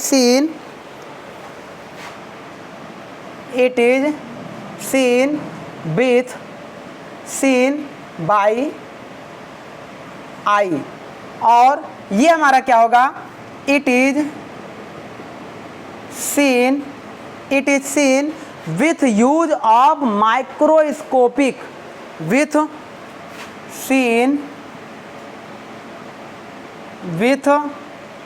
use of microscope.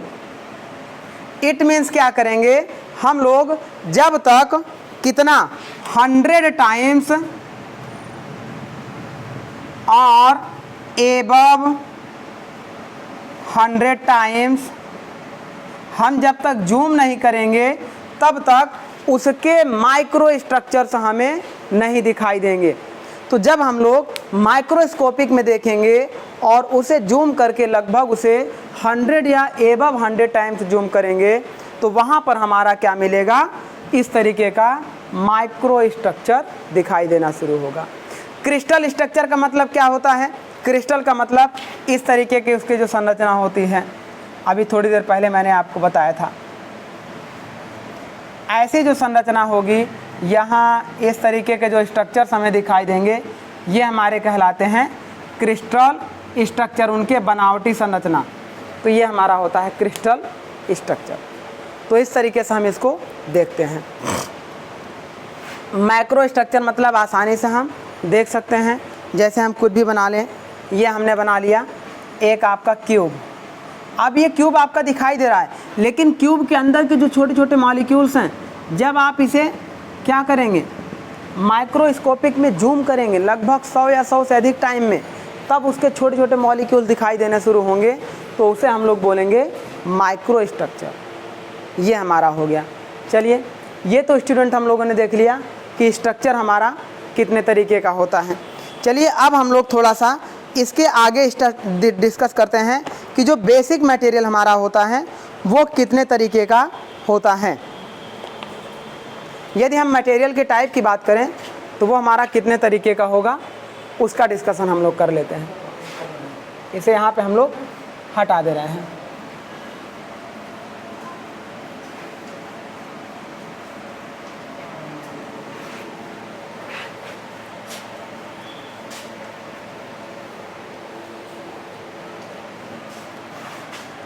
देखें, जब हम मटेरियल की टाइप की बात करेंगे, टाइप्स ऑफ मटेरियल, आपको पता है कि हम सॉलिड की स्टडी करेंगे मटेरियल साइंस में, तो वो हमारा मटेरियल साइंस कहलाएगा। और वो जो मटेरियल हमारा होगा, जो सॉलिड का बना हुआ है मटेरियल, जिस मटेरियल का सॉलिड बना हुआ, सॉलिड का मटेरियल नहीं बनेगा, मटेरियल का सॉलिड बनता है, तो उसकी बात करेंगे टाइप्स ऑफ मटेरियल। मटेरियल के प्रकार, कितने टाइप के मटेरियल हम लोग यूज करते हैं।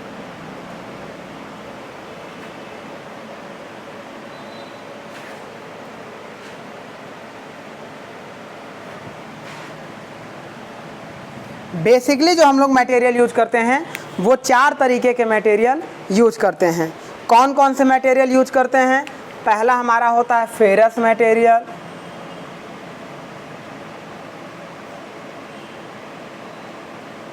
दूसरा हमारा होता है non ferrous material, non ferrous material. तीसरा हमारा होता है पॉलीमर और चौथा हमारा होता है सिरेमिक। तो इस तरीके से 4 कैटेगरी में हम मटेरियल को कैटेगराइज करते हैं: ferrous material, non ferrous material, polymer and ceramic. इन्हीं चारों मटेरियल की स्टडी हम लोग करेंगे और वही स्टडी हमारी कहलाएगी मटेरियल साइंस। पहले हम लोग जान लेते हैं फेरस मटेरियल क्या होता है, थोड़ा थोड़ा ब्रीफ करेंगे, बाकी पूरी ब्रॉड स्टडी इसके अंदर हम लोग जाएंगे। आज हमारा केवल इंट्रोडक्शन टॉपिक चल रहा है, तो इस तरीके से हम लोग थोड़ा थोड़ा स्टडी करेंगे। पहले फेरस जान लेंगे थोड़ा सा, फिर नॉन फेरस, थोड़ा का मतलब बेस जानेंगे, ये नहीं कि बस एक थोड़ा सा किनारे का जान लेंगे फेरस में, है ना, तो ये हमारा हो जाएगा। चलिए, तो हम लोग स्टडी करेंगे पहले फेरस के बारे में। तो पॉइंट 1 अगर हम डालना चाहें, ferrous material.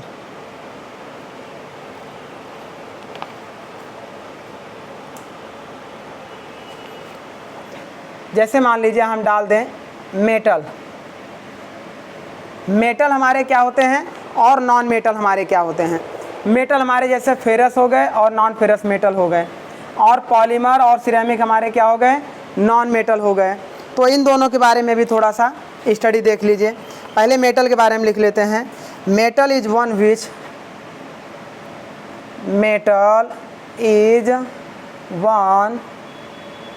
Which have free electrons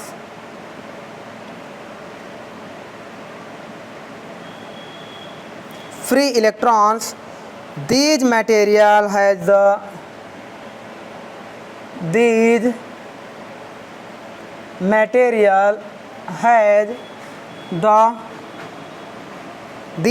has the characteristic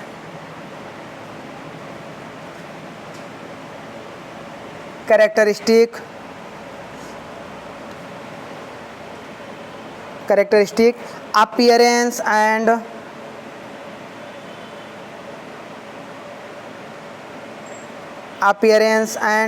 they are capable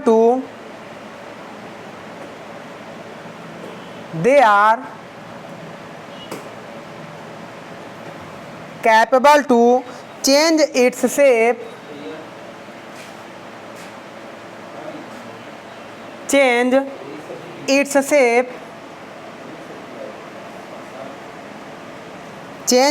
shape comma metal are good conductor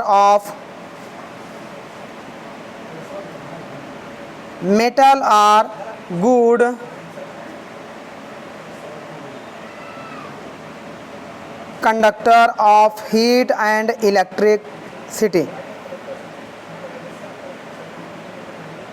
Conductor of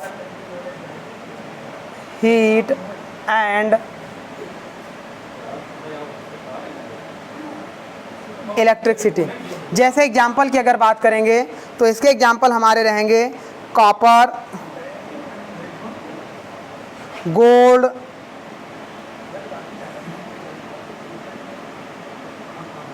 silver etcetera. ये तो मेटल की डिफिनेशन है। अब नॉन मेटल का भी लिख देते हैं और दोनों के एक साथ हम लोग कंपैरिजन कर लेते हैं, तो आपको समझ में आ जाएगा कि मेटल और नॉन मेटल क्या होते हैं। नॉन मेटल, चलिए इसके बारे में लिख लेते हैं, फिर कंपैरिजन कर लेते हैं। This type of material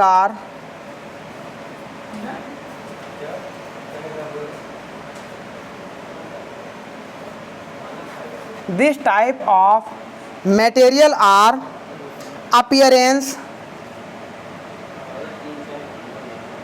appearance usually dull,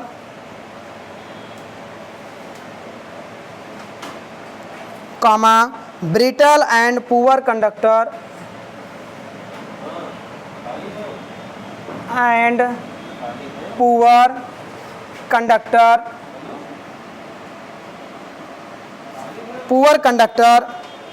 of electricity,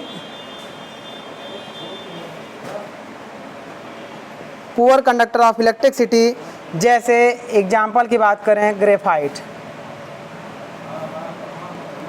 तो दे does not form comma they does not form alloy but combine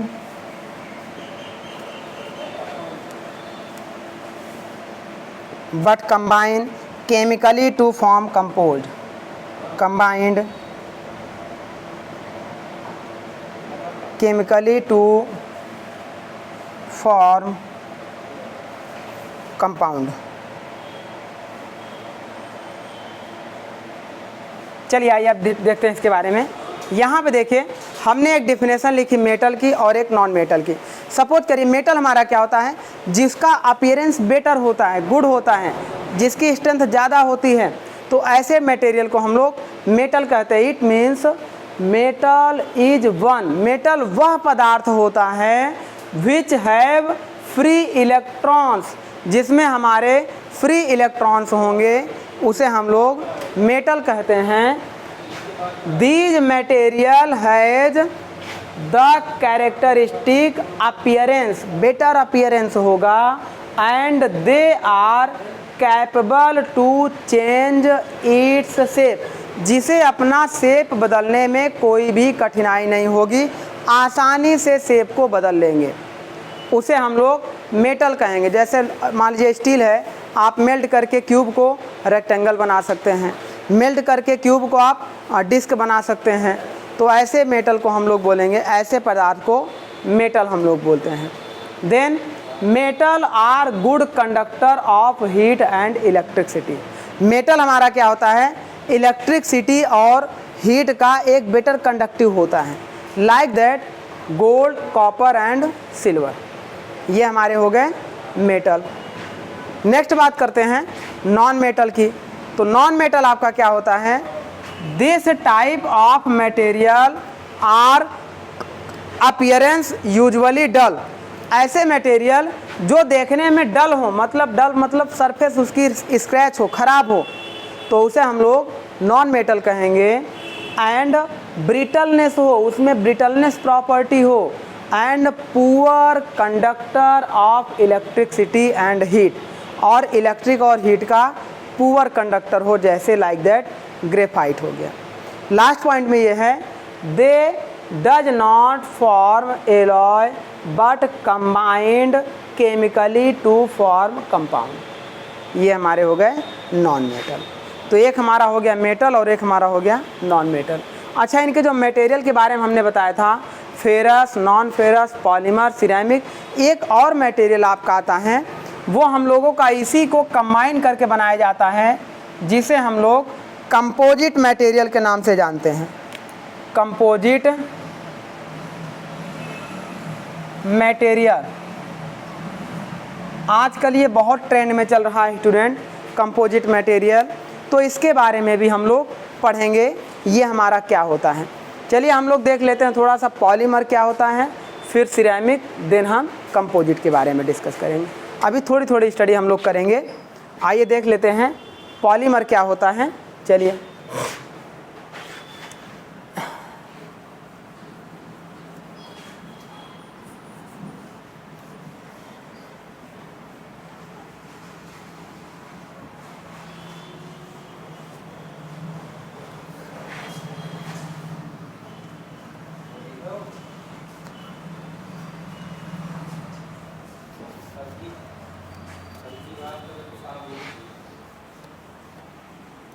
चलिए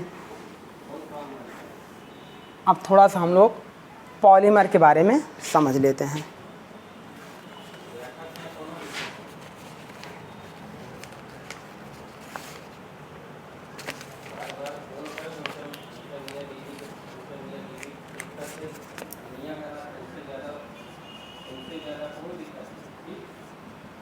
पॉलीमर देखिए इसमें क्या होता है, एक लाइन इसकी डेफिनेशन देख लीजिए, फिर इसके बारे में आपको बता रहे हैं।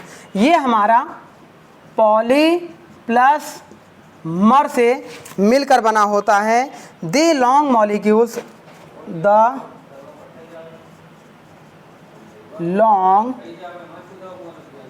Molecules the long molecules of the material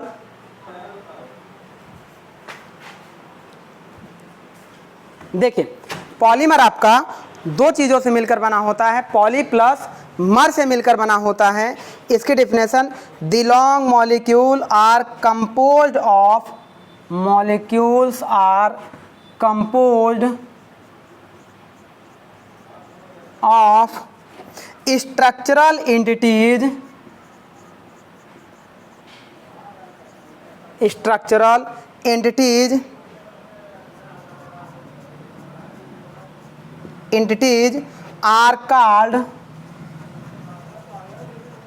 are called mer. The term poly means, the term poly means many. देखिए, जब हमें लॉन्ग कॉल्यूमनर ग्रेन्स टाइप के मटेरियल मिले, तीन तरीके के ग्रेन्स होते हैं, एक शॉर्ट कॉल्यूमनर ग्रेन्स होते हैं, एक इंटरमीडिएट ग्रेन्स होते हैं और एक लॉन्ग कॉल्यूमनर ग्रेन्स होते हैं। तो जब हमें लॉन्ग कॉल्यूमनर टाइप के ग्रेन्स मिले और कई सारे ग्रेन्स, मेनी मतलब मर मतलब पॉली मतलब मेनी होता है, सिंगल होता है, फिर पॉली होता है, तो मेनी होता है। मेनी टाइप के लॉन्ग कॉल्यूमनर ग्रेन्स को मिलाकर कंपोज्ड करके जो एक मटेरियल बनाया जाता है उसे हम लोग पॉलीमर बोलते हैं, है ना। ये हमारा होता है, ये हमारे वेटेड में हल्के होते हैं, डेंसिटी इसकी कम होती है, कंपोज्ड करके बनाए जाते हैं। लाइट वेटेड होते हैं, लेस डेंसिटी होती है, तो इस तरीके से ये होते हैं। हीट रेजिस्टेंट होते हैं और साथ में लोअर कंडक्टर या फिर नॉन कंडक्टर होते हैं, ये होते हैं पॉलीमर। नेक्स्ट हम लोग देख लेते हैं पॉलीमर के बाद ceramic.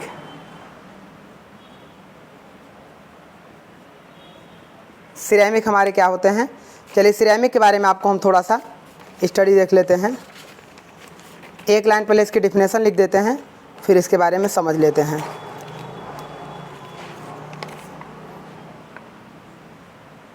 Ceramic are burnt in earth, burnt in earth, and its definition, and its definition can be given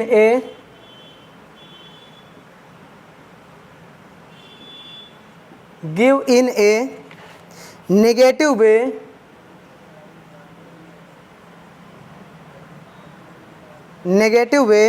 that means it is not a, that means it is not a metal, non-metal, metal, non-metal, and organic polymer, and organic polymer, is called ceramic.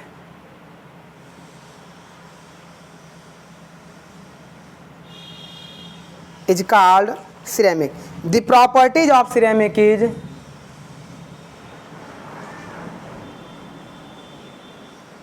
properties of ceramic is extremely brittle,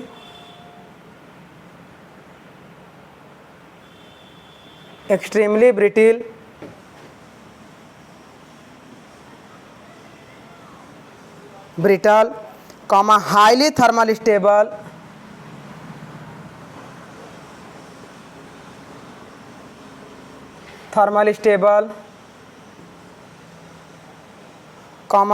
highly chemical stable,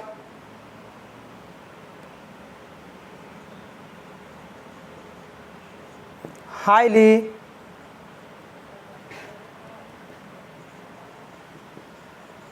chemical stable, comma and high hardness, high hardness. देखिए समझिए, ये हमारे क्या होते हैं, जो भी metal, ferrous metal, non ferrous metal, polymer को छोड़कर जितने भी हमारे ऐसे मटेरियल होंगे जो हमारे देखिए सिरेमिक आर बर्न्ड इन अर्थ, वो हमारे पहले से अर्थ में एक बर्न मटेरियल के रूप में मिलते हैं, देन उसका यूज हम लोग करते हैं टूल वगैरह बनाने के लिए। सबसे ज़्यादा यूज किया जाता है सिरेमिक का। इसकी हार्डनेस बहुत ज़्यादा होती है, स्ट्रेंथ भी बहुत ज़्यादा होती है। मैंने आपको टूल मटेरियल के बारे में जब पढ़ाया था तो इसके बारे में आपको बताया था। तो ये हमारा हो गया, ये हमारे अर्थ में बर्न के रूप में मिलते हैं।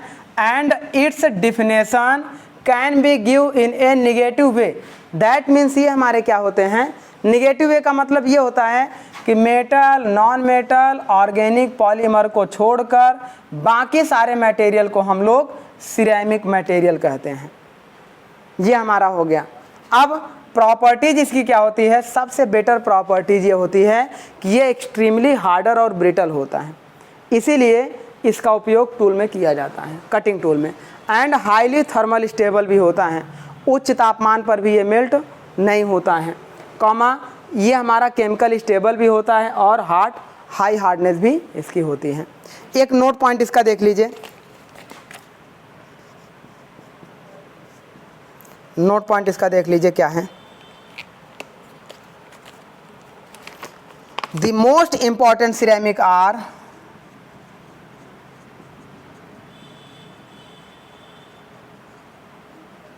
important ceramic are silica and alumina, silica and alumina. Silica और एल्यूमिना हमारे सबसे मोस्ट इम्पॉर्टेंट सिरेमिक मटेरियल होते हैं। देन आप बात करेंगे नेक्स्ट पॉइंट इसका इम्पॉर्टेंट पॉइंट का, it has 3D structure,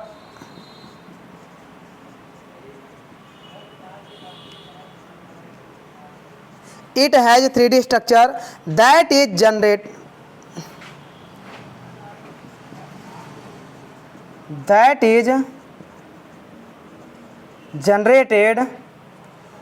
when every corner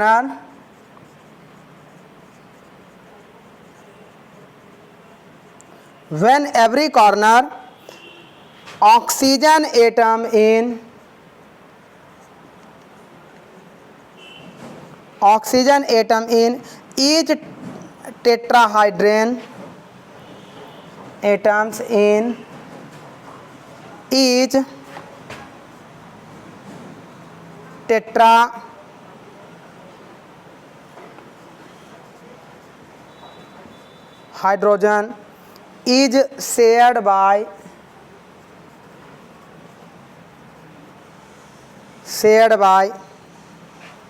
adjacent tetrahedra,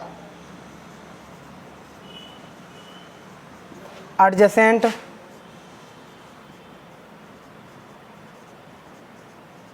टेट्राहाइड्रा। जैसे पेंटाहाइड्रा मतलब 5 होता है, वैसे टेट्राहाइड्रा मतलब 3 होता है। तो the most important ceramic material are silica and alumina. Silica और एल्यूमिना आपके एक बेटर सिरेमिक मटेरियल होते हैं। देन आफ्टर ये तो एक पॉइंट ऐसे इंपॉर्टेंट लिख दिया गया कि इट हैज़ 3D स्ट्रक्चर, यह हमारा 3D स्ट्रक्चर में होता है, जैसे हेक्सागोनल या टेट्रा हो गया, पेंटागोनल हो गया, इस तरीके का होता है। इसके जो कॉर्नर पॉइंट बनते हैं, जैसे मान लीजिए कि ये इस तरीके का अगर आपका ऐसा मटेरियल तैयार हुआ तो इसके जो ये कॉर्नर पॉइंट हमारे जनरेट होते हैं, corner oxygen atom in each tetrahedron या tetrahedra is shared by adjacent tetrahedra, है ना। तो ये हमारा होता है, इस तरीके के मटेरियल को हम लोग बोलते हैं सिरेमिक मटेरियल। तो इसे राइट डाउन कर लीजिए। फिर देखिए हम लोग थोड़ा सा स्टडी करेंगे कंपोजिट मटेरियल के बारे में। हालांकि कंपोजिट मटेरियल हमारा एक ऐसा मटेरियल होता है जिसका उपयोग इस समय हम लोग बहुत ज़्यादा कर रहे हैं नैनो स्पेस टेक्नोलॉजी वगैरह बनाने में। तो इस तरीके से उस मटेरियल को हम लोग थोड़ा सा स्टडी कर लेते हैं। चलिए हम लोग थोड़ा सा स्टडी कर लेते हैं कंपोजिट मटेरियल के बारे में। आइए देखिए, composite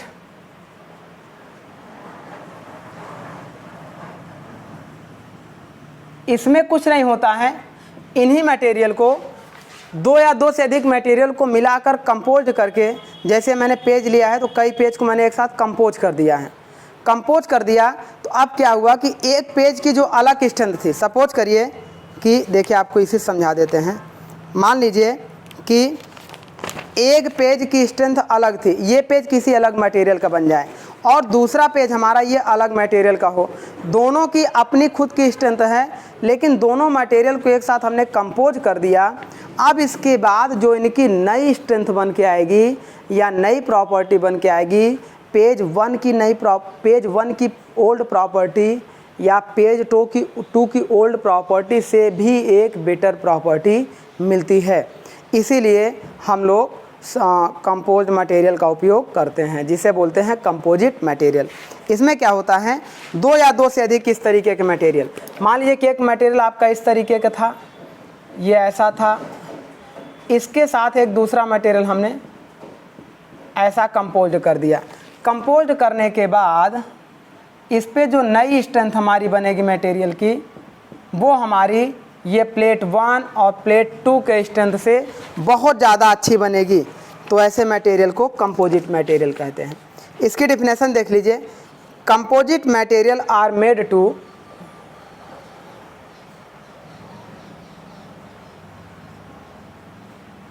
composite material are made to take advantage of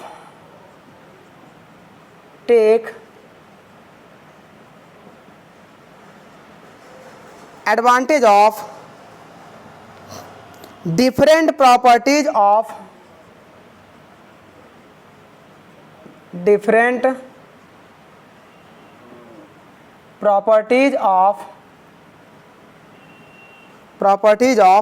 metal, polymer and ceramic. Metal polymer and ये हमारे क्या होते हैं, मेटल, पॉलीमर और सिरेमिक के डिफरेंट प्रॉपर्टीज़ को कंपोज करके एक नई प्रॉपर्टीज़ को हम अचीव करते हैं उस मटेरियल से ही। तो इसे हम लोग बोलते हैं कंपोजिट मटेरियल। आगे देखिएगा, these material are manufactured bye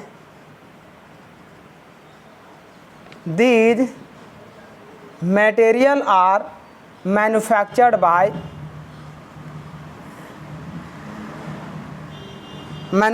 by the combination of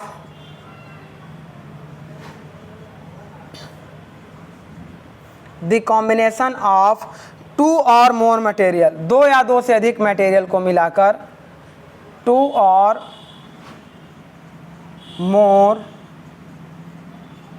material, दो या दो से अधिक मटेरियल को हम लोग मिलाकर एक नया मटेरियल बनाते हैं जिसे हम लोग कंपोजिट मटेरियल के नाम से जानते हैं।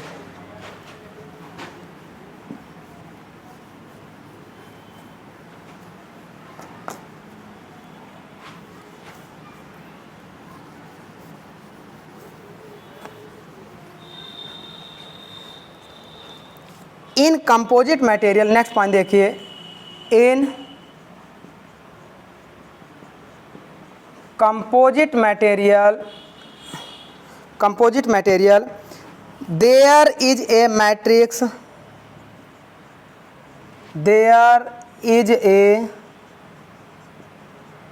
matrix यानी कि बाइंडर जिसे हम बोलते हैं, binder and A reinforcing material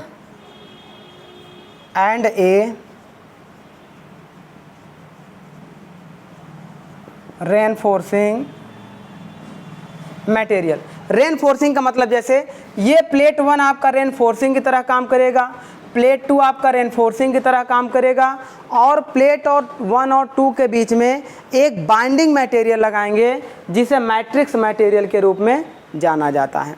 बिना बाइंडिंग मटेरियल के कभी भी एक पेज दूसरे के साथ बाइंड नहीं हो पाएगा। तो बीच में जो मटेरियल लगता है उसे मैट्रिक्स या बाइंडिंग मटेरियल बोलते हैं, और बाकी जो होते हैं वो रेनफोर्सिंग मटेरियल कहलाते हैं। The strength of, next point देखिए, the strength of composite material, यही नोट पॉइंट है, composite material is higher than the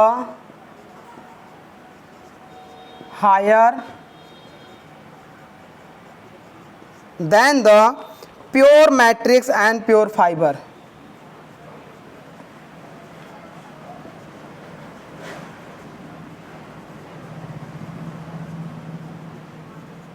जो ये मैट्रिक्स मटेरियल लग रहे हैं यानी बीच में कंपोजिट, और ये जो किनारे किनारे फाइबर प्लेटें लग रही हैं, उनकी जो ओन स्ट्रेंथ है, इंडिविजुअल स्ट्रेंथ है, उससे ज़्यादा स्ट्रेंथ आपकी जब ये दोनों कंपोज्ड हो जाएंगे तो हमें मिलेगी। इसीलिए इसे हम लोग बेटर मटेरियल के रूप में हर जगह यूज करते हैं। ज़्यादातर इसका उपयोग हम लोग नैनो टेक्नोलॉजी में करते हैं। चलिए नेक्स्ट पॉइंट देख लीजिए, the composite material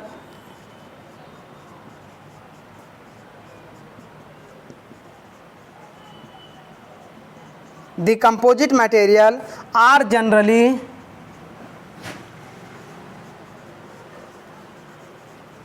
generally classified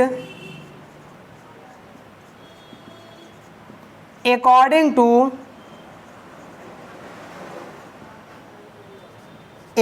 to the matrix or orientation of fiber।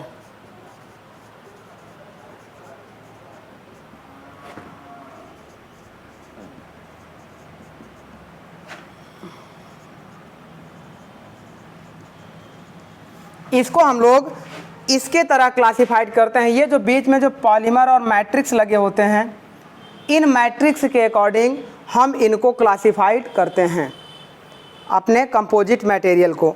Last point इसका देख लीजिए, थोड़ा सा एप्लीकेशन देखिए, classification of matrix, classification of composite material. तो ये हमारे जो टाइप अगर होंगे तो बेसिकली ये दो टाइप के हमारे कंपोजिट मटेरियल होते हैं। पहला polymer matrix composite, polymer matrix composite,